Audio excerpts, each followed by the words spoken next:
Pasensya na, medyo maingay sa labas kasi may mga motor dyan, mga rela, kasi nasa probinsya po ako. Yan.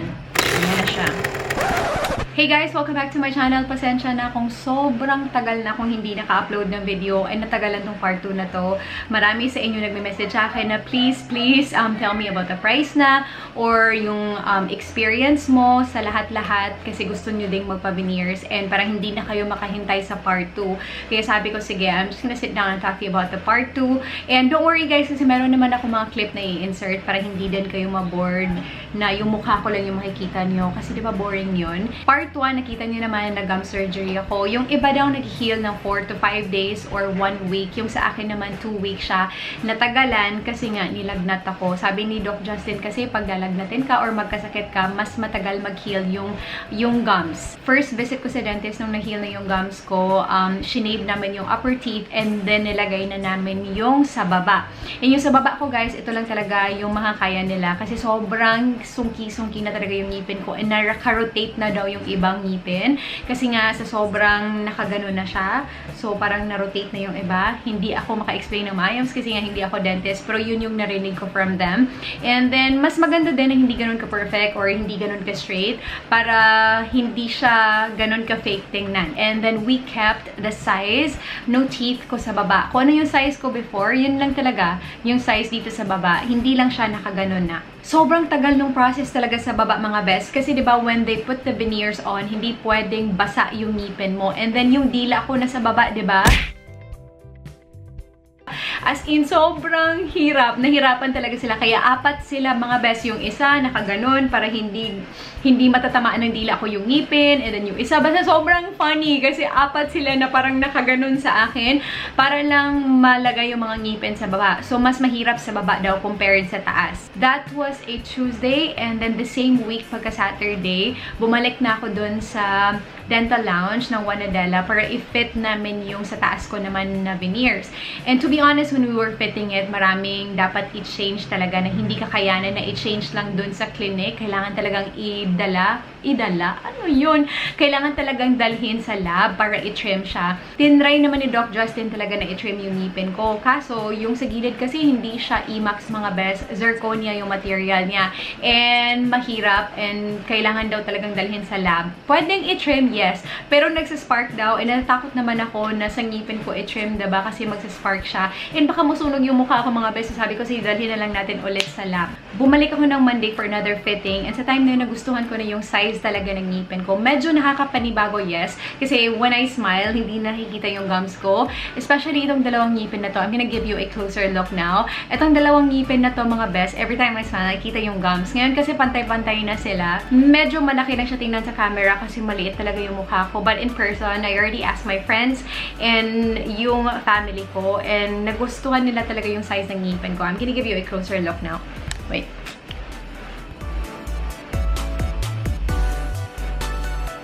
Nanibago ako sa color ng ngipin ko. Again, yung pinili ko na shade BL3. Kasi sa bleach na shade, merong BL1, BL2, BL3, and BL4. Yung kay Chinky talaga sobrang natural tingnan. Nung nakita kami, sabi ko sana BL4 na lang yung pinili ko. Pero sa akin naman, upper and lower eh. So, pwede ng BL3. So, BL3 itong sa akin, medyo maputi siya. Or okay naman daw yung shade eh, sabi ng friends ko.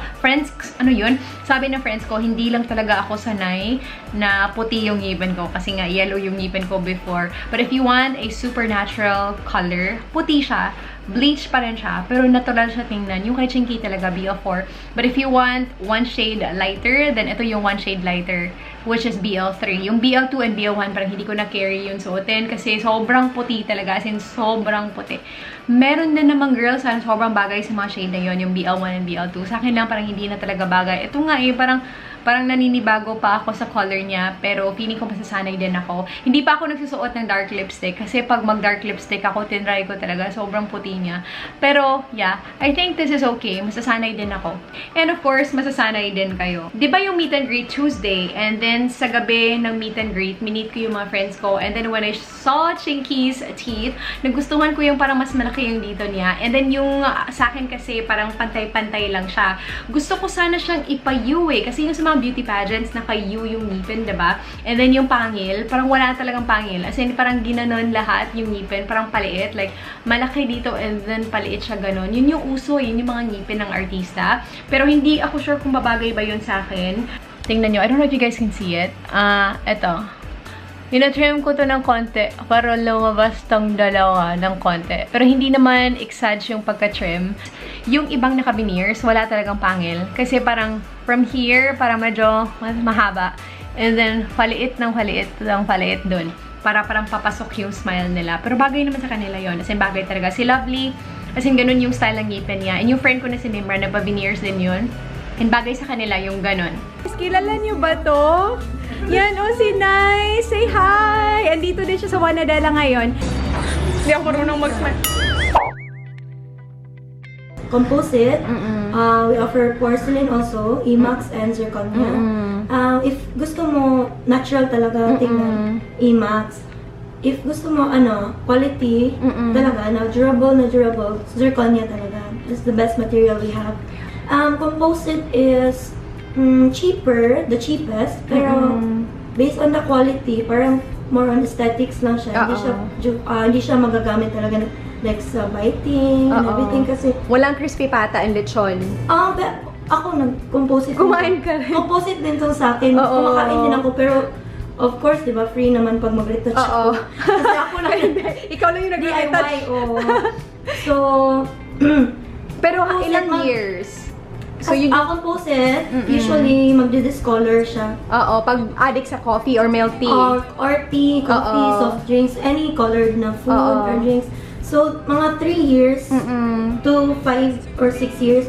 Depende sa pag-take care. Pag-take care. May mga patient kami na mga 6 years na, walang difference pa rin. Wow. So, how you take care lang talaga. That's the secret sa veneers. Even IMAX and zirconia, pag hindi ka marunong mag-brush or mag-floss and everything, mag-ano pa rin siya, yung quality niya hindi ganun kaganda yung bago siya. Sobrang staining, yung maliliit ng ngipin, yung may mga gaps sa ngipin, mga diastema, pwede sila sa veneers. Hindi lang namin i-recommend na mag-veneers yung edge to edge or crossbite, yung nakauna yung sa baba. Meron ako nakita na ganyan. Braces muna. We can do veneers sa lahat ng tao, but we cannot achieve yung parang perfect. Pag hindi maganda yung bite niya. True. Of course, we should first, we should treat the malfunction, the malocclusion before sa veneers. Kasi aesthetics lang talaga yung veneers. Nice. So, yung Wanadela guys, they're from Cebu. So, if they're from Manila or other countries, Doc, ilang weeks dapat yung parang like yung everything. Like, for example, magpa-veneer sila. Yung composite is madali, right? Like, one day. Makaya na. Actually, 3 to 4 hours. Yung composite. Pero, pag may gum surgery, 1 to 2 weeks talaga healing process. So, kung IMAX and zirconia, yung ganun, Doc, like, kung taga-state sila or taga-Manila, ilang weeks sila pupunta ng Cebu, like, maghihintay dito. Kasi, dapat malaman nila yung hotel, para alam nila yung budget ba? IMAX tsaka zirconia, the same lang. Material lang talaga. Actually, lahat ng veneers, the same process. The same lang, but just the material lang. So, magle-leave sila ng work siguro kung wala namang gum surgery, 1 week? Kung wala problema, 1 or 2 weeks. Hindi kami mag-guarantee na 2 sessions is enough. Kasi marami, like you, diba? Sa akin. Oh my gosh. Kasi may gum surgery. Yung gums mo parang mamaga pa rin. So, hindi talaga kami pupush through sa installation pag may problema yung gums. True. Kasi pangit tingnan, hindi didikit kasi may moisture pag namamaga. 2 to 3 may sessions. May iba 2 sessions. Kasi diba, nung sa atin, kasi baka hindi nila gusto yung shape, pwede pang ipa-change. Thank you. So, this is Doc Justin and yung asawa niya, si Doc Raymond. So, maraming salamat, Doc. Thank you. Super thank you. Super pretty. And I love my teeth. Dapat pinalas. maraming nagtatanong sa inyo kung ilang ngipin yung pinagawa ko. Sa taas, 10. 6 lang yung IMAX dito na veneers. And then both sides, naka-zirconia sila kasi bridge. Dito naman sa baba, yung mga molars na part, zirconia din kasi bridge siya. And then itong sa harap, yun yung IMAX. Yung zirconia mga best, 20,000 per tooth. And then, yung IMAX naman, 15,000 per tooth.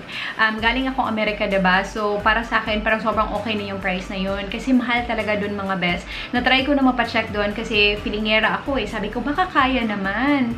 Baka pwede naman mag-monthly na lang ako ng payment. Sabi ko, mas mahal pa sa kotse, best. Kasi, 1,250 per tooth siya eh. As in, $1,250 per tooth. Siguro depende sa dentist. Kasi meron din daw, sabi ng friend ko, si Nice. Sa LA, merong 1,000 per tooth. Merong mas mahal pa sa 1,250 per tooth. So, depende sa dentist yun. Pero yun, hindi siya bumababa ng $1,000. Especially if yung quality na hinahanap nyo, yung IMAX and zirconia.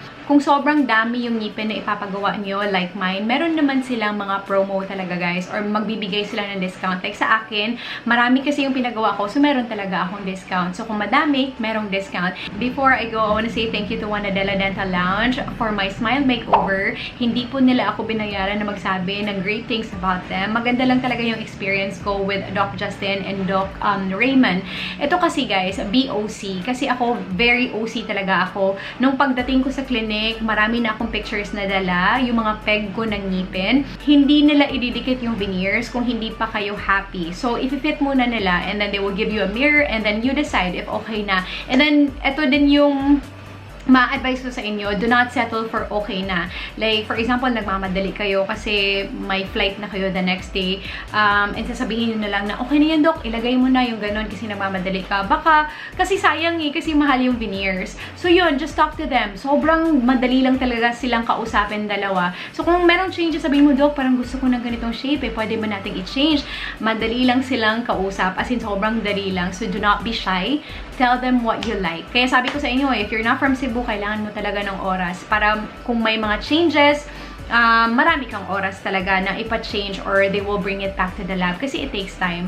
So, yung sasabi ko, huwag kayong mag-settle sa okay na. Yung parang happy talaga kayo sa ngipin nyo.